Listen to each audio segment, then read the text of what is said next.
विराज अग्रवाल जी, राधे राधे महाराज जी। महाराज जी, मेरा प्रश्न है कि सभी कथाओं में मैंने कहते सुना है कि यदि आप प्रभु से प्रेम करते हैं और यदि प्रभु भी आपको अपना बनाना चाहते हैं तो पहले आप पहली बात तो प्रभु ने आपको अपना माना ही है। सब मम प्रिय सब मम उपजाए, ये बात तो कोई नहीं कह सकता कि भगवान मुझे अपना नहीं मानते। सब भगवान के हैं। अब आगे बात बोलिए, आपको भी भगवान अपना मानते हैं?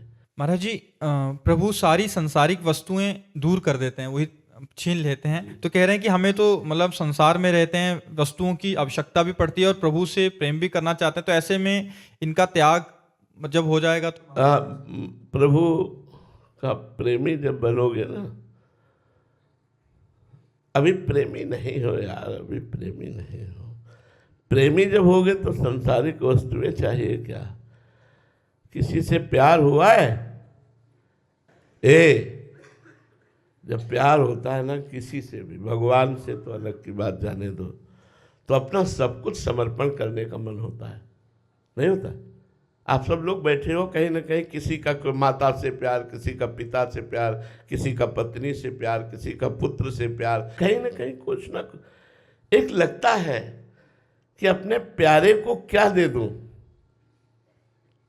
हम अपनी सोच से बता रहे हैं, अपनी सोच से, क्योंकि हमको भी किसी से प्यार है और ऐसा प्यार है कि शायद तुमको किसी से को ऐसा प्यार नहीं हुआ होगा। ऐसा प्यार है, ऐसा लगता है क्या दे दूं, क्या पवा दूं, क्या करूं जिससे प्यारे को सुख मिले, मेरा प्यारा प्रसन्न हो जाए। क्या करूं, क्या करूं? कौन सी ऐसी वस्तु, कौन सा ऐसा नाचूं, गाऊं, रोऊं, चिल्लाऊं, क्या करूं? अपने प्यारे की मुस्कुराहट देखना चाहता हूं।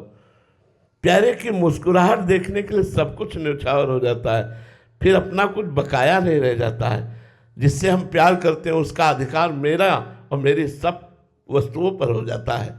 तो ये जो चाहत है कि कुछ मैं विषय चाहता हूं, देखो भगवान केवल आंतरिक बात जो कह रहे हो वो नहीं समझ पा रहे हो।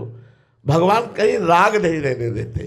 सर्वनाश का मतलब राग नहीं रहने देते। जैसे देखो हजारों बच्चे बच्चियां भगवान के मार्ग में सब चल रहे हैं, तो आप ये समझो उनका राग ही नष्ट हुआ है। वो संसार में जो सुख प्राप्त नहीं कर सकते, जो त्रिभुवन में सुख प्राप्त नहीं कर सकते, वो अभी प्राप्त है, जिसका नाम है शांति और आनंद। भगवान के लिए कदम बढ़ाया, सब कुछ छोड़ दिया। केवल अभी प्यार नहीं हुआ भगवान से। प्यार जिस दिन प्यार हो गया उस दिन शरीर का राग भी छूट जाएगा, उस दिन जन्म मृत्यु का भय भी नष्ट हो जाएगा। अंदर से कदम कदम पर परमानंद की बाढ़ आ रही, हर समय जोश होश सब बिल्कुल चैतन्य रहता है, आनंद रहता है। मृत्यु की जब याद आती है तो आनंद आता है, कब हमारा शरीर छूटेगा, मैं अपनी प्रियाजू के पास जाऊंगा। हर समय एक उत्साह बना रहता है। मरने से ऐसा लगता होगा कि डर लगता है, यहाँ उत्साह बना है, कब शरीर छूटेगा मैं अपने प्रभु से मिलूं, कब शरीर छूटेगा मैं अपने प्रभु से मिलूं। जिन प्रभु की याद में पूरा जीवन, जिन प्रभु के चरणों में पूरा जीवन उनके गले लगूंगा, वो मुझे स्वीकार करेंगे। इन भावनाओं में जो सुख, जो आनंद, जो शांति, भगवान सर्वनाश करते। मंगल भवन किसी को दुख देंगे, मंगल भवन किसी का छीन लेंगे। वो तो उदार दाता है, इनसे बड़ा तो कोई दानी है नहीं। वो देते हैं, वो छीनते नहीं हैं। छीनते हैं विकार, छीनते हैं राग, छीनते हैं आसक्ति, छीनते हैं ममता, वो देते हैं परमानंद। आज तक किसी एक का बताओ भगवान के द्वारा अमंगल हुआ हो तो बताओ, किसी एक भक्त का बताओ कि भगवान ने अमंगल किया है। हृदय की बात कहते हैं, उनके जैसा कृपाल, उनके जैसा मंगल करने वाला कोई त्रिभुवन में नहीं है। जो सुख भगवान दे रहे हैं, एक किडनी के हजारों किडनी होती तो उतना मिलके सुख नहीं मिलता जो आज किडनी फेल होने पर हमें सुख भगवान प्रदान कर रहे हैं। ये हमारा कोई तो बुरा प्रारब्ध है, लेकिन भगवान की कृपा हर समय हमें प्यार दुलार दे। तो ये कोई न सोचे कि भगवान के मार्ग में चलने पर हमारा परिवार छूट जाएगा। इसीलिए तुम्हें बताया तुम्हारा परिवार कितना, 2-4, यहाँ हजारों की संख्या में हमारा परिवार, सब कुछ भगवान ने दिया है, सब कुछ भगवान ने दिया। ये इसलिए खोल खोल के बता रहा हूँ कि ये समझ में ना आए कि भगवान के भजन करने वाले का भगवान सब कुछ नष्ट कर देते हैं। सब कुछ का मतलब राग नष्ट कर देते हैं, वैभव नहीं। क्या समझते हो, भगवान का शरणागत भिखारी होता है, दाता होता है। भगवान की शरण में आने पर जो सुख, जो प्यार, जो शांति, जो आनंद, वो कहीं नहीं, त्रिभुवन में नहीं।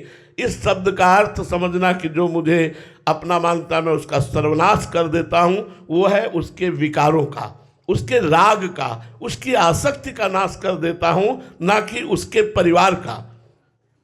आप विचार करके देखो, किसी भक्त की जीवनी उठा करके देखो कि भगवान ने सर्वनाश कर दिया। ऐसा कहीं लिखा हो, ऐसा कहीं पढ़ा हो तो हमें बताओ। आनंदमय कर दिया।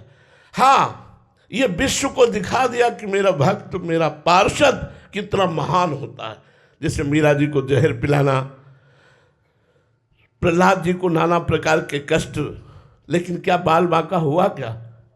ये भगवान अपने भक्त की महिमा प्रकाशित करते हैं। भगवान बहुत प्यार करते हैं। ये हम बर्दाश्त नहीं कर सकते कि कोई ये कहे कि भगवान को छीन लेते हैं। वो दाता है, वो छीनते कहाँ हैं? वो तो देते हैं, आनंद देते हैं, वो तो मंगल भवन सब कुछ देते हैं।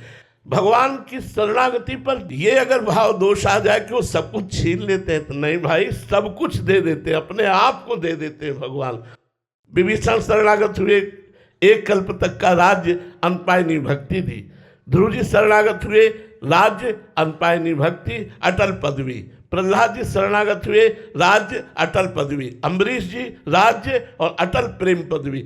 आप देखो ना, क्या भगवान का भक्त गरीब होता है क्या? अरे उससे बड़ा धनी तो कोई होता ही नहीं है। जो भगवान को लिए डोल रहा है, उससे बड़ा धनी कौन होता है? जाके राम धनी वाक्य कौन करवे? कबीरा सब जग निर्धना, धनवंता नहीं कोई, धनवंता सोई जानिए, जाके राम नाम धन हो। कभी कोई ऐसे भ्रम में न रहे कि जो भगवान का सच्चा प्रेमी बनना चाहता है तो भगवान उसका नाश कर देते हैं। ऐसा कभी न सोचे।